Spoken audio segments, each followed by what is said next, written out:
Welcome to a new episode of Delphine's Circle, where we uncover the mind, body, and spirit of success. Subscribe now for free to receive updates on the latest interviews. Then, sit back, relax, and tune in. Hi, Pamela, and welcome to the Circle. Hello, Delphine. It's so great to be here. I know a lot of our audience will recognize you. You were on episode 2 of our roundtable talks with Tracy and Esther. And you're also one of my dearest friends, my soul sister. So lots of photos with you on social media. As an official introduction, I'd like to introduce you as Pamela Gregory, a forgiveness therapist and EFT practitioner specializing in the field of psychoneuroimmunology. Say that 5 times fast. You're the founder of Forgiveness Healing for Humanity, a private practice counseling clients internationally on the forgiveness healing process. Pamela, I've been with you so many times when you tell people that you're a forgiveness therapist, and they kind of get like a kind of a confused look in their eye, and they kind of like tilt their head and they're like, okay, like what? This is obviously not something that a lot of people have heard of or even knew that there was such a thing as being a forgiveness therapist. So explain to us a little bit more, what is forgiveness therapy about? Well, it was something I wasn't even aware existed when I got into it. It's something that just evolved out of my research. And what was the most pivotal and what pointed me in that direction was one day I was on a conference call with some cancer research doctors, and they had done a study at their facility, and they found that everyone who had a chronic or terminal condition had a major unresolved forgiveness issue, and that when some people were able to resolve it, they had a miraculous healing that couldn't be attributed to anything else. And when I got off the call, I thought, this was so interesting because love and forgiveness is at the foundation of practically every religious and spiritual practice. And though we all know we should be more loving and forgiving, very few of us actually know how to achieve it. And so as I did more research in that area, it just took me down a whole rabbit hole, and I realized how forgiveness was linked to so many chronic and terminal conditions. And, forgiveness is something that just when something's eating away at you, what does that sound like? And so I just started sharing it in my private practice, which was formerly with fitness clients. I was a fitness trainer before that, and I'd bring up the conversation of forgiveness in my in my fitness sessions, that they were sabotaging their fitness goals and that kind of thing with cravings and addictions. And at the root of everything, as I was bringing up the whole forgiveness issue, it was at the root of everything, and so I just kind of ran with it, and it just became a life of its own. So. Wow. I know the process that you use, and I've heard little tidbits here and there, and it's called the forgiveness healing process, which is a process that you created that's kind of unique to your practice, using different kind of a blend of different modalities and therapies. So tell us a little bit about the forgiveness healing process. Well, it evolved out of, actually I started working at a cancer clinic in 2010 in Tampa. Dr. Garcia is the founder of Utopia Wellness, and he was one of the first medical doctors I'd encountered that knew how unresolved anger and resentment would affect his patient's outcome. And so he asked me to join his team, and within my first 2 days on the job, I realized how just taking this process and blending different modalities would have patients get to the root of their issues through the questions I asked and that kind of thing.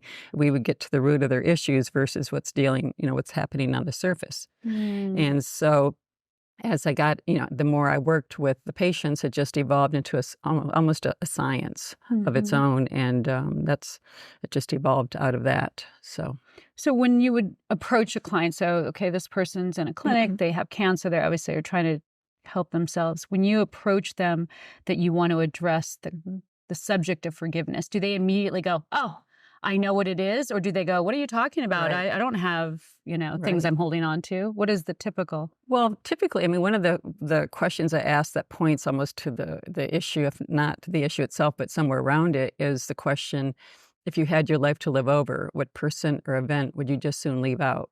And most of them will say, oh, well, I wouldn't leave out anything because everything was a contributing factor to who I am today. So it was all important, kind of like they call it spiritual bypassing or whatever. But when we get to the root of it, it's like, and start asking, what it was. And many of them do know. I mean, it's just like, oh, when I was 5 and my dad left or that kind of thing, or my dog died, or we had to move, and what came out of that, and these game-changing events that impacted their life. I found that we end up making decisions around that event that takes us out of our innocence and purity, that wonder of a child, into the world's not a safe place anymore. I don't feel loved. I don't feel safe.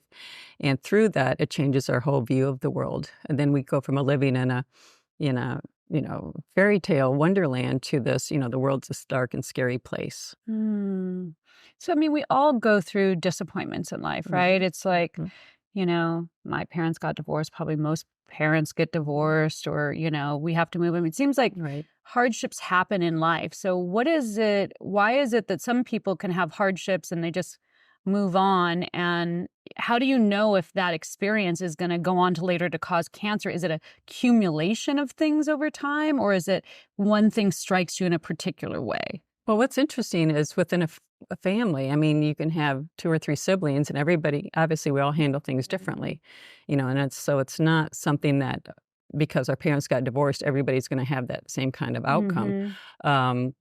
One person is better able to process information. Somebody else, handles it, in a way that, again, we add meaning to things. So when our parents got divorced, what did I make that mean? My family's not perfect anymore, or I'm never gonna, I'm not gonna be close with my dad or my mom or whoever. If I was a better kid, if I was a better kid, most of them blame themselves too. So there's all these aspects around it, and then people understand that it's the meaning we give it that makes all the difference in the world. A sibling could just say, oh, that's. It's better this way. There's less fighting in the household and that kind of thing. But to the other child, it's like, my fault. If I was a better kid, like you said, I wouldn't have, they wouldn't get a divorce, that kind of thing. So is there a common theme that you get? Is there like a typical issue that people come to you for help with? A lot of it is linked to, I call it not good enough-itis. It's a rampant condition in our society. We're always comparing ourselves to somebody else, wanting more, needing more. I'm not as good as this person, or, I could be better. And so no matter what we accomplish in life, we're just not good enough. And so we don't feel worthy. We don't feel lovable, all of these things that go into it. And again, it's all based on decisions and beliefs that we have that this is how I am. And what people don't understand is just because I think this is how I am doesn't mean I can't change that at some point. When I make a new decision, like, yeah, this is how I was, but I don't choose to be that way anymore. And this is, what I choose to be now. That's so powerful to me because in life coaching, we have this concept that we tend to do these default mechanisms where I'm a grudge holder. Our family thinks of it like this. I'm Italian, so this means that. I'm this astrological sign, so this means that. And it's almost like creating this image that whoever we are is set in stone and that we can't change or we can't be different. And we know that that's just not true. It really just isn't true. So it's helping people see themselves in a new light and be able to understand that they do have choices in their life, right? But again, the question is how well is that working for you? This is how I am, but this is how I've always been, and so this is how I'll always be. And it's just like, no, that's not the case. You can change anytime you decide to. But most people don't even know that that's possible for them. So, I've talked even on the show openly about the fact that I had a lot of challenges in my childhood, and a lot of them were stemmed around my relationship with my mom. And, what I would have perceived as shortcomings from my childhood. And there was a time in my life as an adult that my mom came back to me and she really just apologized and said, for all of the ways I wish I could have been a better mom. And I will say it really meant a lot to me. It really was, it was a powerful thing. And she asked for my forgiveness. And, I would happily gave her that forgiveness. And I couldn't believe what a major difference that was in my life. Like, I felt like there was a shift inside of me, like that I just wasn't carrying a heaviness that maybe I had been carrying before. So I do know that that's powerful, but not everybody gets that, right? Not everybody gets that apology that they want to hear. So you teach on, even if you don't get the apology, it's still important that you do the forgiveness. And talk to us about that. Right. Well, most issues that people have, their biggest forgiveness issues, go back to one of the parents. I would say 90%. Even though, like, somebody may be going through a divorce when they come to see me and, want to help resolving, forgiving their spouse or whatever. But when we trace it back, it was their spouse was so much like their mom or their dad or whatever. And so that person that they married ended up being an opportunity for them to heal what they didn't heal with the mom. So we keep getting this again and again. So when we understand that, that it's not, you're not just the unlucky one that had parents that weren't, optimal. I mean, the majority of families are basically dysfunctional at some level or another. But that forgiveness piece is really, sometimes people die before they get that forgiveness with the family member. But it really doesn't matter about that. It's all forgiveness is between you and you. It has nothing to do with the other person. I mean, we make it about the other person, but it's really 100% within you and how and when you plan to heal that. And some people say, well, it's not my fault that happened to me. And it probably wasn't. I mean, the things I've heard are just horrific what some people have lived through. And it's just, I mean, you couldn't make this stuff up, some of the things I've heard. But, you can't change the past, they say, but you can change how you view the past. And therefore, that past doesn't have the power over you that it did anymore to continue giving you the trauma in your life that you've been living with. Can you really free yourself? And that's what forgiveness is all about, is setting yourself free. I know that many, if not most of the people that you work with that come to you are dealing or battling with some sort of a disease or illness. Why is it? Let's talk about that connection between, it seems hard for us to believe that, okay, I didn't forgive about something, or I'm holding on to something, but now I'm battling, stage 3 cancer. Why are those so interconnected? Well, the beautiful work of Bruce Lipton really points that out.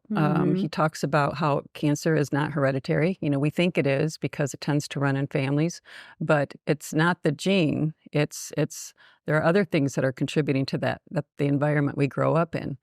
And so, we tend to be like our parents, without even knowing it. And we think I'll never be like my parents because they did this or that.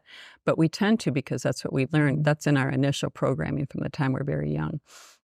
And the fact that we carry things with us from early childhood on, that sometimes from these game-changing events I mentioned earlier, it actually feeds into what we're experiencing now. So that original wound I didn't heal when I was 5 keeps cropping up, and we keep getting opportunities to heal it with similar situations and people in our life. And if we don't, then it just builds up over time, and that anger, that resentment, that, self-loathing, it eats away at us. And what does that sound like? And so it's just one of these things that if we don't heal it, people think, well, that happened a long time ago, that's not affecting me now. But it absolutely is, and it's at the root of what's affecting you now. Grief is an affliction that I know you have done a lot of counseling on, and I've learned so much even just hearing your stories of grief. So how is grief connected to that process of forgiveness? Oh, gosh. Grief oftentimes is just undelivered love. we, when somebody passes, especially unexpectedly, we wonder like, oh my gosh, what I could have done. I should have said, I love you one more time. I shouldn't have had that argument and that kind of thing. And so grief oftentimes is linked to regret, what I didn't do and what I could have done better, especially within families or, with a loved one. And, and sometimes people say, well, this is unforgivable. I can't forgive myself. My mother passed and it was my fault because I did this or I didn't do that, that kind of thing. And bottom line is, I've done a lot of research and just viewed so many stories of near-death experiences. And one thing I've learned from that, and everybody can have a different view of it, but from what I've seen and what really resonates with me is that our loved ones on the other side are perfectly happy. And they want us to be happy, and they don't want us to be mourning and sad. And so how I honor my loved ones when they passed on is to live my life fully in their honor and to really live in joy. And I mean, if I passed, I wouldn't want my children sitting around crying and being sad. I want them living their best life ever because that's what they know I would want them to live. And our loved ones on the other side, that's what they want for us. And so we think, oh, if I'm happy, then it shows like I don't care that my mom's no longer here, or I lost a sibling. It has nothing to do with that. We made up the story that is related to that, but it's really not. They really want us to be happy and healthy and living our life fully until it's our time to go. Right. So At my last interview with Jules Arness, we talked a lot about frequency and how frequency affects our body and our healthfulness. And to a certain extent, like what I'm understanding you saying is that when we continue to build on this resentment or guilt or all of that, that's a frequency that we hold into our body. And if it's a negative frequency, right, if it's a frequency that's a lower vibe frequency, that's only going to create more low vibe experiences in our body. Right. So learning to let go of the frequency that's not serving us, letting go of that. It's obviously we're human beings. We're going to have feelings. You can't help but be sad when somebody dies because you miss them. We miss them. Right. But understanding that it's part of the process, right? And it's part of God's plan, right? It's the divine plan. We're all going to die at some point. And so seeing it more as just one of the evolutions of life, I guess, instead of something that we need to hold negativity in our body about, I guess is a really important part of not allowing grief to destroy us and make us sad. There's a common saying that time heals all wounds. Do you believe that to be true? I really don't. Sorry. Basically, what I found is old wounds get buried under new wounds. So I think I equate it to, I have a very basic way of explaining things. So it's like you have a laundry basket and, you have your pile of dirty laundry on top, and that's what I'm going to wash today. But in the bottom is still that smelly sock that's still in there. So, I'm going to address what's on the surface. But what's really causing, the issue is what's underneath. And, we focus so much about what's going on today, but really what we need to look at is today a symptom of what has happened from the past. So what I found in a lot of my sessions is what I'm experiencing today. The reason time doesn't heal all wounds, we just keep getting, a new wound that is very similar to some of our old wounds. It's a life, I believe it's like a life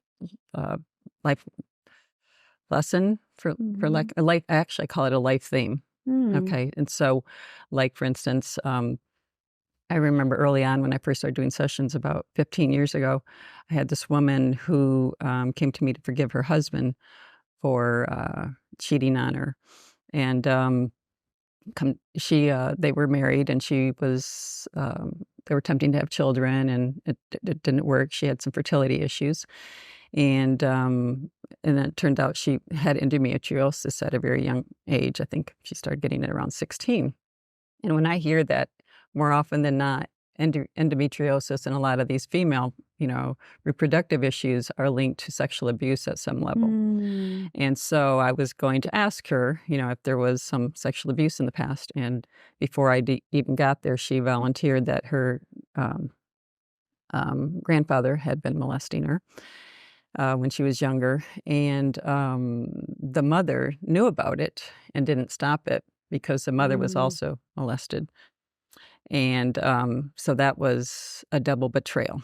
But then what went on is she was married, and her husband ended up running off with her best friend, and which is another double betrayal. So that's where this whole process has evolved through doing the sessions, and and that told me that we have these life themes that keep showing up. And so people have a betrayal theme, people will have a trust theme, people will have a rejection theme, whatever it is, and it keeps showing up until you heal the original wounds. So resolving the issue around around her husband cheating was a branch on the tree of pain. But to uproot the tree of pain, we had to resolve the forgiveness issue with her father, her grandfather, and mother. And then she was free to, move on with her life, and she did really well afterwards. So. When we say it's important to forgive, it sounds very simplistic. Like, yeah, we should forgive. But it's not very simplistic, is it? It's sometimes forgiveness can be very difficult. Why is it that forgiveness can be so difficult? Well, it's difficult because people feel justified in their anger or resentment and separation from somebody else. And so as long as I'm, if I forgive, then that's condoning what they did to me. And that's really has nothing to do with that. Yeah. It's really the only thing that will set you free is to forgive. But they feel if they forgive that it's letting the other person off somehow. It's letting the other person off the hook. Or if I forgive, I'm a doormat, and they're going to do it to me again, or somebody else is going to do it to me again, and that's where all the trust issues come in and all of that. So it's not safe to forgive. But I feel forgiveness is so important because it literally saves lives, and it simply sets us free in a way nothing else can. It heals our heart, our mind, our body, and our soul. It heals our relationship with ourselves and others. And, I don't know of any medication that can do that. I mean, do you? And people don't know the power of forgiveness, that it really changes everything. It sets people free. I had one of the guys at my clinic in Tijuana when I was working there a few years back. He was full of regret. He was, I think, diagnosed with stage 4 cancer, and he had all this regret. And he's like, here I am. And he was a young man. He was like more 45 or something. He said, I have, my life is coming to an end already, and I have so many regrets. And how can I leave this planet with all these regrets? And so we did the forgiveness healing process, and he had to do a lot of, and most forgiveness is self-forgiveness. Bottom line is, I'll say I have to forgive you, but bottom line is, I really have to forgive myself by all of the whole story I created around you. But, it was really about forgiving himself, and he did. And I remember him just beaming, and he said, I am at peace. He goes, if I were to die tomorrow, he goes, I would be at peace, and I never thought it was even possible. He said, it was so worth getting the cancer because I would have never learned peace if I didn't have the cancer. And I've heard that so many times, that it was such a blessing, because cancer is a spiritual wake-up call, as are so many other conditions. But cancer is really confronting, so that people are moved to make a lot of changes, and that's what's so beautiful. Is it's kind of now or never. And I tell people all the time, you can run, you can hide, but you can't even die your way out of what needs healing. When something's up for healing, you better heal it. Otherwise, you'll get another opportunity down the road. So it doesn't just go away. Right. Yeah. So let's do it all now, right? Exactly. Before it leads to a bigger issue. I read once that anger was our way of poisoning ourselves for somebody else's actions. Right. Which I thought, wow, what a powerful statement that is. Remember that one, yeah, right? Exactly. We think we're punishing them, but we know we're punishing. They've gone on with their life. They don't know or care or whatever. But it's you that it's having that impact on, within, what's been Jill Bolte Taylor, who's a great brain anatomist, she said she did all this, studies on the brain and our energy and emotions that affect our health and all of that. And she said, the minute we have an angry thought, the chemistry of that floods through our body in 90 seconds. Okay, so it's gone. We're angry, somebody does something, we get triggered, whatever, and we're angry, and that goes through my body in 90 seconds. So to hold on to it any longer than 90 seconds is a choice. And so when we understand that, it's really a decision to continue to suffer because we don't need to carry it any longer than that. I mean, I call it instant forgiveness. My daughter, one day, I was running out to, for an appointment or whatever, and she was running late. And I said, I said, please get back here in a hurry and whatever. She comes back and scrapes the whole side of the car on the building coming into it. And she comes up and she knows I'm late. And she's like, Mom, I got to tell you something. I scraped the car.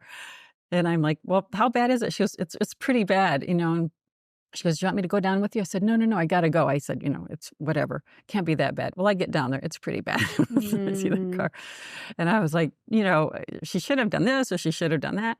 And I pull out of the building and within 30 seconds, I hit the first stoplight and all of a sudden it hit me. It's like instant forgiveness. I have to forgive it instantly because me calling her up, and just berating on her, what she did or whatever, it's going to make her feel worse. It's going to make me feel worse. It's not going to change the situation at all, So it's going to make you later. It's going to make me, yeah. I mean, well, I'm just going to be in the car, and then I'm going to go into the meeting angry and upset, and all coming from a very low frequency. And right then, I called her and I said, "It's okay. It's not your fault.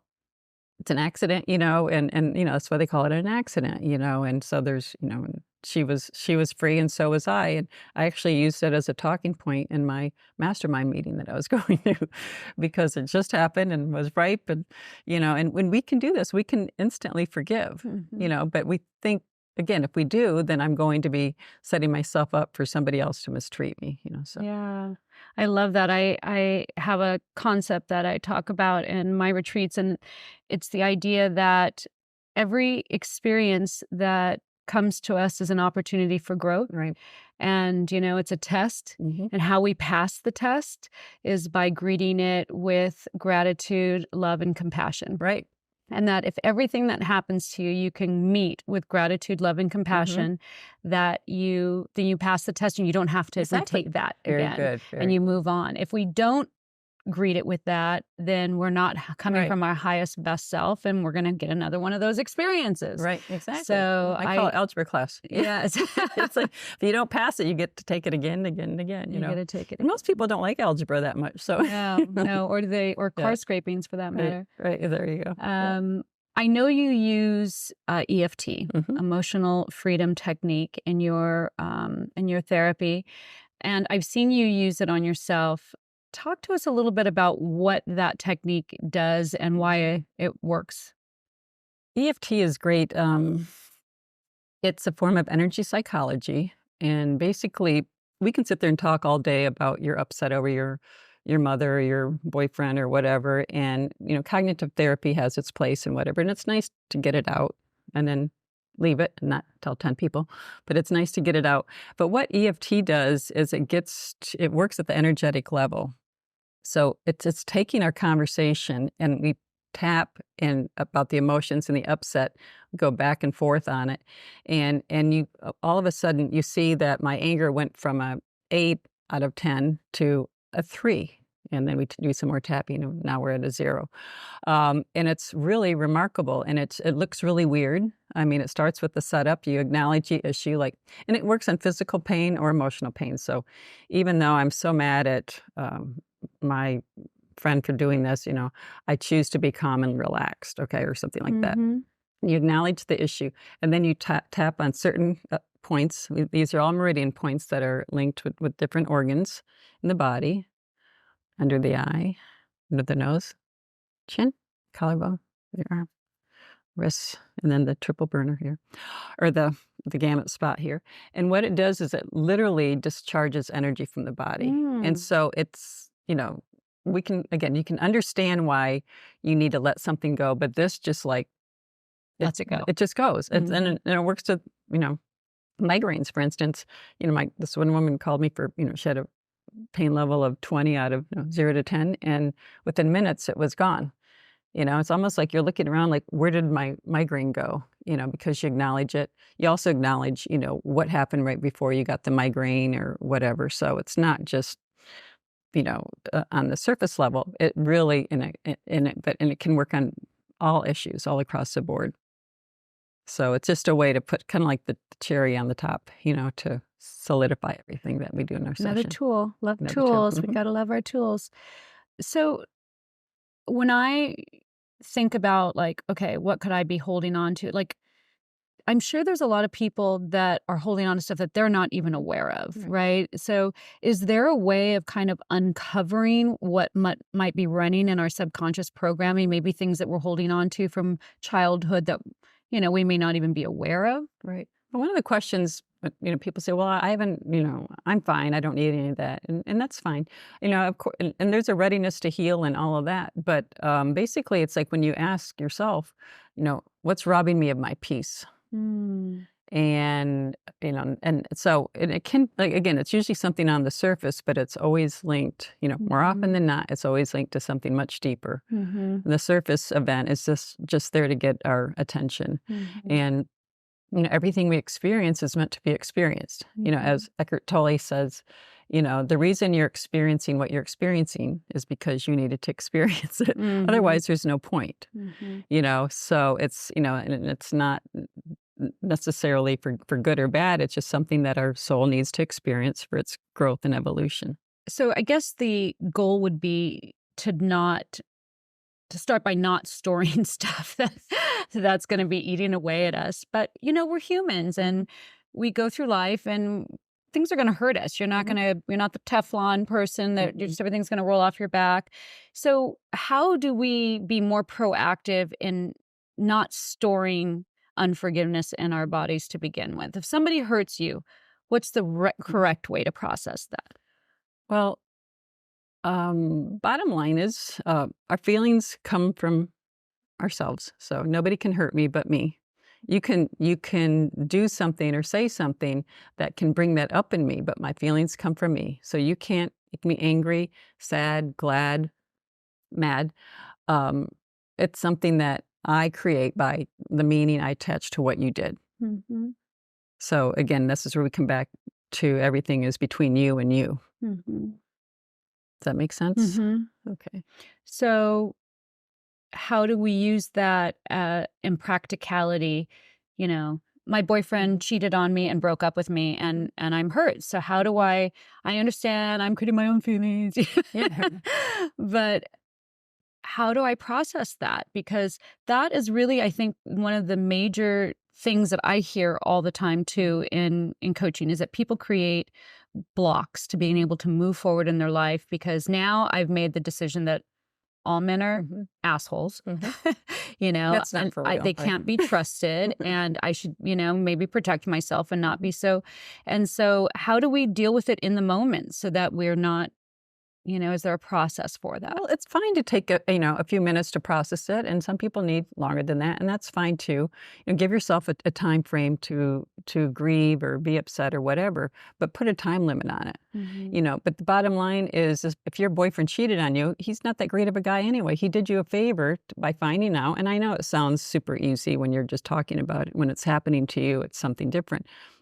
But the bigger picture, when you can be the observer of what's going on, you see that it's a blessing in disguise, and most of our biggest challenges are. And when we can look, for the blessing or the reason that this happened, that's something that has more meaning to it, then we can see that it was an opportunity for growth, and we become better for it. We raise our consciousness by how we handle it. Being mad, telling your 20 girlfriends what a loser this guy is. All that does is reinforce it, and that doesn't serve you in any way. People say, "Well, I need to vent." Well, put a time limit on it because you're venting, and then you're basically throwing up on everybody and bringing that negative frequency into it. And, and it's not necessary. So. Yeah, it's like continuing to live that experience in the past. They did it to you once, but you tell it 10 times, and so you're doing it to yourself 10 times. So who's the real abuser there, One of the things that I have learned is to believe that everything in life is happening for us and not to us. Right. And so then as soon as something negative comes up, I ask myself, what is my opportunity here? Where's my growth opportunity? What can I learn more about myself? What can I learn more about the actions that I took? What can I learn more about what I choose to have in the future? And to your point, usually when we find out that somebody has not been the best friend to us or what we thought they were, we do have to look at it like, it's like when you open the refrigerator and you found out something went bad. You don't go, why did this go bad? Right. I really wanted to eat this. Right. You throw it away and you just move on, right? So it's a matter of just having that understanding, that acceptance and moving forward. Yeah, letting it go sooner versus later, because it doesn't serve you in any way to hold on to it. Yeah. I know that this process is something you've been working on for a long time, 20 years in this forgiveness field. So it's definitely been a life journey for you, but it came from some personal experiences. So can you talk a little bit about where you came from and how this came to pass? Yes. Well, it's interesting because I never thought in a million years I'd be doing this kind of work. I mean, if you would have told me 20 years ago, I'd be sitting here talking about this all these years later, I'd say no way. But it evolved out of just seeing what was going on in my own life. And so when I was going through my divorce about 20 years ago, my sister was visiting me and she made a comment. She goes, "Pammy, you're so angry." And I was like, "What?" I mean, I never thought of myself as angry. And she goes, "Yeah." She goes, "You're just so, easy to, just get angry about everything." And I'm like, wow, I had no idea. So she did me what a great favor. And even then, before I knew what I knew now, I knew that was a favor, And so I really took that opportunity to look at myself and what I was so angry about. And it wasn't just the breakup of the marriage and my family. And, I had 3 little girls and, they were so young and all of that. So that was the surface stuff, and so I had the luxury of really looking into what was underneath it all, and I traced it all the way back to the death of my brother. I was 11 and he was 21 when he passed of an aneurysm suddenly. We came from a very big family, super close, and all of that, and that happened to other families, but not to my family. And it just devastated my family. We were never the same. I mean, my parents, because they were hurting, we didn't want to, burden them with our pain and suffering. So we all just suffered privately. Internalized it. And it's like we all went to our corners and, kept it to ourselves. And, back in those days, they didn't have, I came from a very little town, grief counseling wasn't even on the radar, let alone something you'd go to. So when I looked at that and, the game-changing event that happened with his death and then the meaning I gave that. So for me, I gave it that love equals pain. And it isn't safe to love. So I put a wall up around my heart. I'll love you a little bit, but not too much, because, if I love you too much, I'm setting myself up for that massive heartbreak that, a few months after the funeral, I remember telling my mom, I said, the next person in the family to die, I want it to be me, because I'd rather die than live through that again. I mean, for a 12-year-old girl to say that, that's pretty powerful. And I meant it. And so it was so painful that, I just, I'm never going to love again kind of thing. And when I was doing my inner healing, which I did most of this on my own, going through my divorce, I realized I had a lot of unresolved anger at my brother for dying. We were super close, and he had an aneurysm, so it's not like, that could have been something he planned. I was mad at my parents because they knew his blood pressure had gone up the last few weeks, and, they didn't do anything about it. I was mad at the doctors. They put a student nurse on him, and she lost his pulse and thought she just didn't know where it was, that kind of thing. And I was mad at God like, why did you ruin my perfect family? I mean, no family's perfect, but it seemed a lot more perfect before he passed and after. So there's a lot of anger there. And so and again, I just, in my own healing, I realized that I had to let this anger go. I had to forgive it all. And out of that, out of protecting myself from getting hurt again, what I was doing, I was robbing myself out of the love I came here to do and be. So I just did a 180, and I really got into this work, and it was because it was so impactful on my life. It just blossomed from there. And then I just want everybody to feel this and feel the love that I have for, all humanity. And it's really possible when you let go of all of that unforgiveness and anger. So, well, you've made a career out of it. I have. And your organization draws clients from all over the world. I'm always interested in, you're like, oh, I've got a call with England and I've got a call. You're really, it is expanded. How do people find you to work with you? Well, most people have been referred to me. Everybody's pretty much word of mouth. I have a couple cancer clinics that I've worked with, and they still send me their patients, because everything I do is virtual sessions online. I'm with a group called Heal Navigator, and it's one of the only it's alternative cancer treatment referral sites in the world, and I'm their emotional support person on there. So I just, get referrals through, word of mouth and through different sites and that kind of thing. It's just crazy how I had a woman pop up on my Instagram about 2 weeks ago. She said, and I worked with her in Tampa, in 2012. And she's like, she said, I just came across your site and I just want to thank you. She said, you changed my life. You saved my life. And I mean, and I don't even know who this person is. I mean, it was just like, and you don't even know the impact that forgiveness has had on people. And again, this has nothing to do with me. I'm just the messenger. It's just something that I was guided to do this work, and through my research, it just blended into this process that's really effective and helps people heal in a matter of hours instead of months and years and a lifetime. Tell us of an example of that. I had a cancer patient a few years back, and he was in his mid-70s and was in pretty bad shape. And, I asked him about, you had your life to live over, what person or event would you leave out? And he said, my father. And he told me about the event. When he was 7 years old, he stole a cigarette from his mom. And his dad found out about it. And to punish him, he thought a just punishment would be to send him out into 30 degrees below zero. 30 degrees below zero? In Minnesota in the winter, obviously, in his underwear for 30 minutes. And he said if it wasn't for the neighbor dog to come over and snuggle with him, he said he probably would have froze to death. And then when he came in, he said it changed, the whole family was changed from that event, and they never recovered. And he says, well, how do you forgive something like that? He goes, that'll take decades. And I said, no, we're doing it today. And we did, and he just couldn't believe it. Again, people think healing takes a long time, and it can.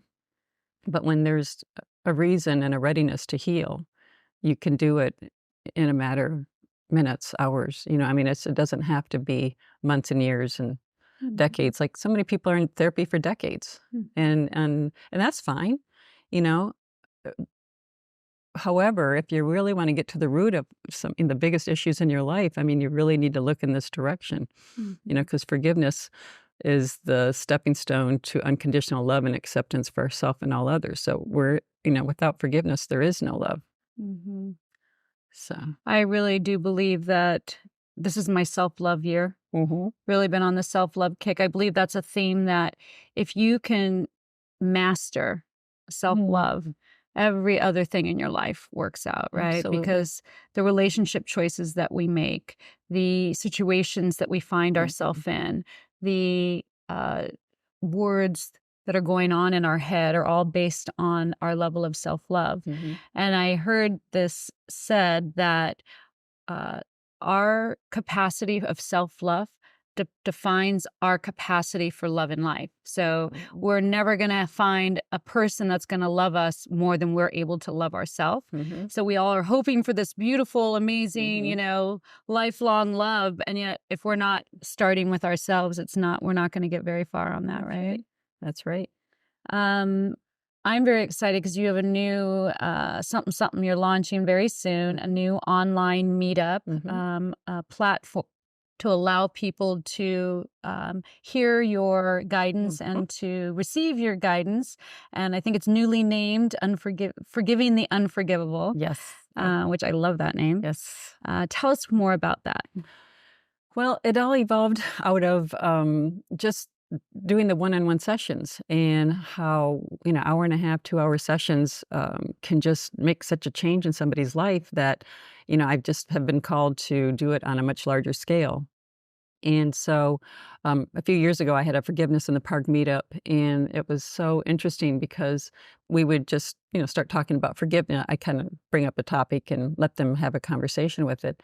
And actually, at that first event, somebody showed up to share that a new friend of his, recent acquaintance of his, was brutally murdered the week before.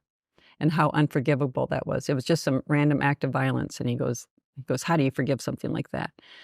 And we had this open talk about it. And one of the other attendees, shared his story of how he forgave his dad for something, and it was the best gift he ever gave himself or his dad.